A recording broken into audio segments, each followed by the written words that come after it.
चैंतियान अपनी पावर का इस्तेमाल करते हुए उस डिमोनिक वुल्फ का वहां पर खेल खत्म कर देता है। उसके बाद उसने उस डिमोनिक वुल्फ की स्पिरिट को हेवनली पवेलियन के अंदर जाकर एक्सचेंज कर लिया था, जिस वजह से वहां पर से उसे एक बॉडी आर्मर वाली टेक्निक और एक स्वॉर्ड वाली टेक्निक मिल जाती है। उसने उन दोनों टेक्निक को आसानी के साथ कल्टिवेट कर लिया होता है। पर तब वहां पर हान फेंग नाम का बंदा आ चुका था जो चैंतियान से फाइट करने की कोशिश करता है, क्योंकि उसके दोस्त को चैंतियान ने मार दिया था। जिसके बाद यहाँ से ये एपिसोड शुरू होता है। तो इस एपिसोड की शुरुआत में हान फेंग और चैंतियान दोनों बैटल एरिना के अंदर आकर पहुंच चुके थे। हान फेंग वहां पर चैंतियान से कह रहा होता है, चैंतियान पता है ना, ये राउंड जो होगा वो हार या जीत का नहीं होगा, बल्कि एक दूसरे की जान का होगा। जो मरेगा वो हारेगा, जो जिंदा रहेगा वो जीतेगा। क्या तुम्हें ये राउंड मंजूर है? चैंतियान वहां पर थोड़ा ये भी सोच रहा होता है कि ये हान फेंग तो सेट का अपने 8 लेवल का सबसे ज्यादा पावरफुल कल्टिवेटर है। हो सकता है यहाँ पर इसके साथ फाइट करने में मुझे थोड़ी सी प्रॉब्लम हो, लेकिन कोई बात नहीं, लगता है कि मुझे इसके साथ फाइट करने में मजा बहुत आएगा। वहां पर मौजूद सारे लोग कह रहे थे चैंतियान तो बड़ा ही बेवकूफ है, उसे पता नहीं कि ये हान फेंग किस तरह का बंदा है, और सीधे उसने इससे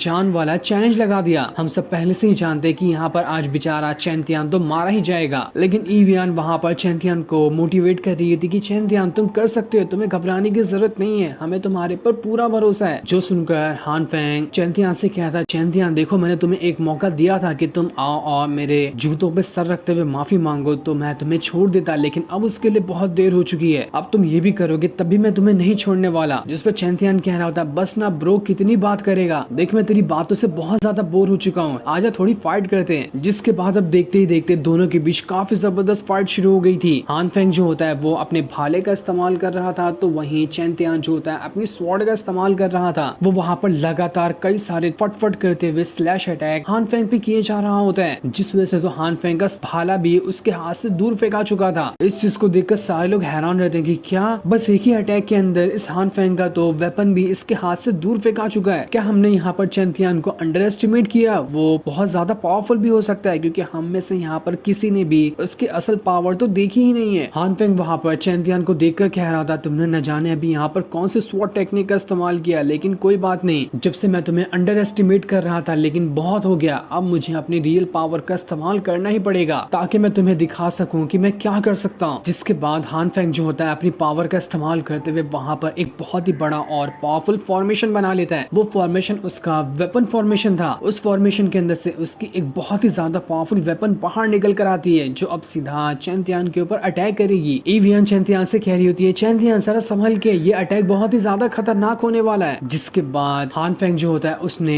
उस वेपन वाला अटैक चैंतियान के ऊपर कर दिया था, लेकिन चैंतियान वहां से एक कदम भी नहीं हिलता। वो पूरा का पूरा अटैक अपने ऊपर ही झेल जाता है ताकि दिखा सके कि तेरा कोई भी अटैक मेरी बॉडी को असर तक नहीं कर सकता, क्योंकि अभी चैंतियान ने एक आर्मर वाली टेक्निक सीखी थी ना, जिस वजह से कोई भी अटैक उस पे होगा तो उसका असर उससे बहुत ज्यादा कम होने वाला है। इसी वजह से इतना भारी अटैक भी उसकी बॉडी को एक खरोच तक नहीं दे पाया था। चैंतियान कहता है, क्या हुआ, बस हो गया क्या तुम्हारा? ऐसा लग रहा है कि तुम इस वेपन का इस्तेमाल करते हुए मेरी बॉडी में खुजली कर रहे हो, मुझे दर्द तो जरा सा भी नहीं हो रहा। हान फेंग का ये देखकर दिमाग बौखला चुका था कि नहीं, ये नहीं हो सकता, आखिर इस चैंतियान के पास ऐसी क्या चीज है जो इसने मेरे फॉर्मेशन वाले वेपन के अटैक को इतनी आसानी के साथ पूरा झेल लिया है, इसने तो डिफेंस करने की कोशिश तक नहीं की। चैंतियान कह रहा होता है, बस हो गया तो ठीक है, अब मैं यहाँ पर तुम्हें कुछ करके दिखाता हूँ। इसके बाद चैंतियान बस अपनी एक उंगली का इस्तेमाल करते हुए हान फेंग का जो फॉर्मेशन वाला वेपन था उसे 1 सेकंड के अंदर डिस्ट्रॉय कर देता है। वो वेपन तो चैंतियान का एक बाल तक बाका नहीं कर पाया था। इसके बाद चैंतियान अपनी पावर को वापस से एक्टिवेट करना शुरू कर देता है, और इस बार जैसे उसने अपनी स्वॉर्ड को बाहर निकाला था, चारों तरफ का बिल्कुल मौसम ही बदल जाता है। ऐसा लग रहा था कि यहाँ पर आंधी तूफान आने वाला। जिसके बाद वो अपनी उतनी ही ज्यादा पावरफुल स्वॉर्ड को सीधा हान फेंग की तरफ फेंक देता है, जो स्वॉर्ड उसके बॉडी से आर पार होकर निकल जाती है, जिस वजह से वो वहीं पे मारा जाता है। चैंतियान कह रहा था, क्या यार, ये सेट का 8 नंबर का सबसे पावरफुल कल्टिवेटर था, मुझे लगा मुझे थोड़ा मजा आएगा इसके साथ फाइट करने में, लेकिन भाग इसने तो मेरा मूड ही खराब कर दिया। जब 8 नंबर का इतना लूजर है तो फर्स्ट नंबर का भी तो इसी के आसपास का ही होगा, क्या ही घटिया सेट है ये। अब राउंड पूरा होने के बाद ईवियन और जुआन चैंतियान से कह रहे थे, चैंतियान तुमने तो कमाल ही कर दिया, ये चीज तुमने कहाँ से सीखी है यार, तुम्हारी कल्टीवेशन का तो कोई जवाब ही नहीं, तुम तो बहुत ज्यादा लाजवाब हो। चैंतियान कह रहा था, मैंने अकेले में ना कुछ दिन के लिए प्रैक्टिस की थी, इस वजह से मैं अपनी थोड़ी पावर को बढ़ा पाया हूँ, और अब मुझे यहाँ से दूसरी जगह पर जाना है, कुछ मेरा फैमिली मैटर है उसे भी पूरा करना है, मैं वो पूरा करने के बाद जरूर तुम लोगों के पास वापस आ जाऊंगा। तब जुआन जो होता है वो चैंतियान को बताता है, तुम्हें पता है ना कि तुमने यहाँ यान होंग की जान ली है उसका बड़ा भाई अब भी तुम्हें ढूंढ रहा होगा, इसलिए तुम जहाँ पर भी जाओ ना तो थोड़ा सा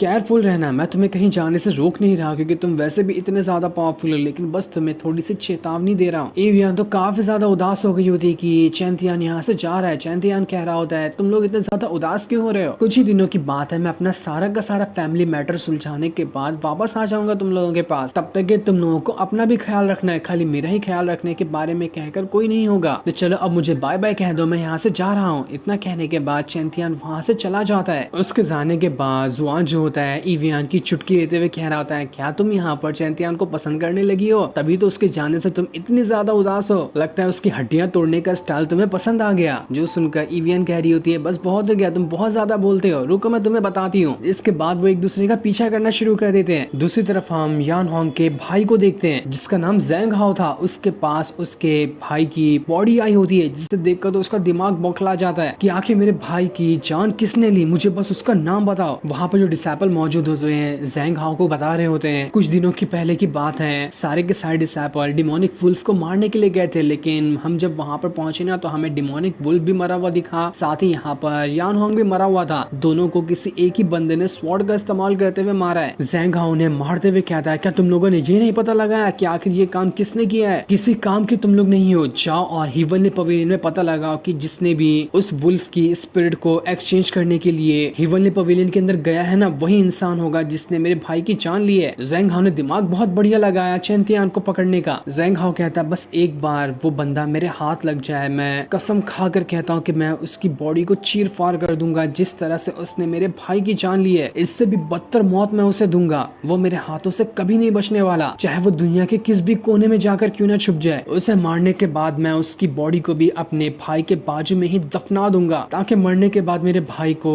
सुकून मिले। दूसरी तरफ हम रेस्टोरेंट का सीन देखते हैं जहाँ पर कुछ बंदे आपस में बातें कर रहे थे। उन्हीं लोगों में चैंतियान का एक कजन भी होता है जिसका नाम चैनयान था। उसके दोस्त लोग आपस में बातें करते हुए उससे पूछ रहे होते हैं हमने सुना कि चैंतियान तुम्हारी फैमिली का जो यंग मास्टर था वो मारा जा चुका है, जिस पर वो भी कह रहा होता है हाँ तुमने बिल्कुल सही कहा, लेकिन ऐसे कमजोर लोगों के मर जाने से क्या ही फर्क पड़ता है, मर जाने दो उसे, फैमिली के अंदर तो किसी को टेंशन भी नहीं है, सभी तो और ज्यादा खुश है कि चलो एक मुसीबत तो कम हुई, अगर वो अभी नहीं मरता तो अभी थोड़े दिन बाद जो कंपटीशन होने वाला ना उसमें तो जरूर मर गया होता। तो ठीक है अच्छी बात है कि वो पहले ही मर गया, कंपटीशन में हमारी फैमिली की बेइज्जती करवाते हुए तो नहीं मरता। वहीं से चैंतियान भी गुजर रहा होता है जो ये सारी बातें सुन लेता है, उस वजह से उसे पता चल चुका था कि अच्छा यहाँ पर मेरे बारे में ही बातें हो रही है। तब जैसे ही चैंतियान को देखता है वो उससे कहता है चैंतियान तुम अभी तक जिंदा हो, तुम मरे नहीं क्या, मुझे तो लगा था कि तुम कब का मर चुके हो। जिस पर चैंतियान कह रहा था क्या हुआ मेरे भाई, तुम्हें बड़ा अफसोस हो रहा है कि मुझे जिंदा देखकर, तुम्हें खुशी महसूस नहीं हुई। जिस पर चैंतियान कह रहा होता है ठीक है अगर तुम यहाँ पर जिंदा हो तो घर पे जाओ ना, यहाँ पर आकर हमारी बातें क्यों सुन रहे हो, यहाँ पर हम पावरफुल लोग आपस में बातें कर रहे, तुम जैसे नल्लों की यहाँ पर कोई जरूरत नहीं है, जाओ घर पे जाओ। जो सुनकर तो चैंतियान को बहुत ज्यादा गुस्सा आ जाता है, वो सीधा उड़ते हुए चैंतियान के पास आता है, उसका गला दबा देता है और उससे कहता है मैंने सुना कि तुम यहाँ पर मेरे बारे में काफी कुछ कह रहे थे, उसी को जरा कान लगा के मैं यहाँ पर सुनने के लिए आया हूँ। जिसके बाद वो उसे उठाकर दूर फेंक देता है। जो देखकर चैंतियान का तो दिमाग फिर चुका था, वो चैंतियान से कह रहा होता है चैंतियान आखिर तेरी हिम्मत कैसे हुई मुझ पर हाथ उठाने की, तुझे पता भी है ना कि मैं तेरे से ज्यादा पावरफुल हूँ। चैंतियान कह रहा होता है देख यहाँ पर तू मेरा कजन है इसलिए आज मैं तुझे यहाँ पर जिंदा छोड़ रहा हूँ, लेकिन अगली बार जब भी तेरी नजर मुझ पे पड़े ना तो मुझे चैंतियान से नहीं बल्कि यंग मास्टर कहकर बुलाना, वरना उसी टाइम तुझे मार दूंगा मैं। क्या मेरी बात तुझे समझ आई तो हाँ में जवाब दे। चैंतियान के दोस्तों से भी कहता है कि तुम लोगों को भी समझ में आया ना, मेरा नाम कभी मेरे नाम से मत पुकारना, मुझे यंग मास्टर ही कहना। जिस पर वो सारे लोग डर के मारे वहाँ पर मान जाते हैं, लेकिन एक बंदे को ज्यादा ही चर्बी थी। वो चैंतियान से कहता है देख यहाँ पर मुझे ना गुस्सा मत दिला, तू जानता नहीं कि मेरा बाप कौन है, वो तुझे नहीं छोड़ेगा। जो सुनकर तो चैंतियान ने घसीट के थप्पड़ ऐसा मारता है उस बंदे को कि उसकी तो हालत खराब हो जाती है। वो उससे कहता है क्यों डर गया क्या, जा अपने बाप को भी बुला कर ले, क्या मैं तुझे और तेरे बाप को भी तेरे सामने थप्पड़ मार कर दिखाता हूँ। तब जाकर उस बंदे को समझ में आता कि अरे बाप रे ये तो चैंतियान सामुराई रेल्म पे पहुंच चुका है, ये तो बिल्कुल लूजर था ना, मैंने लूजर समझ के इससे ऐसी बातें कर दी थी। चैंतियान उस बंदे की वहाँ पर हालत खराब कर देता है और सभी से कहता है क्या किसी और के अंदर भी हिम्मत है जो अपने बाप दादा को यहाँ पर बुलाकर मुझसे फाइट करवाना चाहता है तो आ जाओ यहाँ पर, मैं खड़ा हूँ। सभी लोग की फटकर चार हो चुकी थी, सारे लोग चैंतियान से एकदम ज्यादा डर गए होते हैं, इसलिए जहाँ से वो किन्नान गुजरता है ना सभी उसके सामने झुककर उसे ग्रीट कर रहे होते हैं कि सीनियर हमसे गलती हो गई, हमें माफ कर दो। इसलिए चैंतियान वहाँ से दो बंदों को छोड़कर चला जाता है क्योंकि उसने उनकी बातें मान ली थी। चाहते वो फिर से सभी को एक बार रिमाइंड करते हुए जाता है कि याद है ना आगे से मुझे चैंतियान नहीं सिर्फ यंग मास्टर दूसरा कहना, वरना एक एक की जान ले लूंगा मैं। सच में चैंतियान के पास तो यहाँ पर जितनी पावर आई थी उतना ही ज्यादा उसके अंदर एटीट्यूड भी आ चुका था, और ये एटीट्यूड उसके ऊपर पूरी तरह से सूट भी कर रहा होता है। कमाल का बंदा लग रहा था वो। और इतना कहने के बाद वो वहां से चला जाता है। जो सीन दिखाती ही एपिसोड यहीं पर एंड हो जाता है। थैंक्स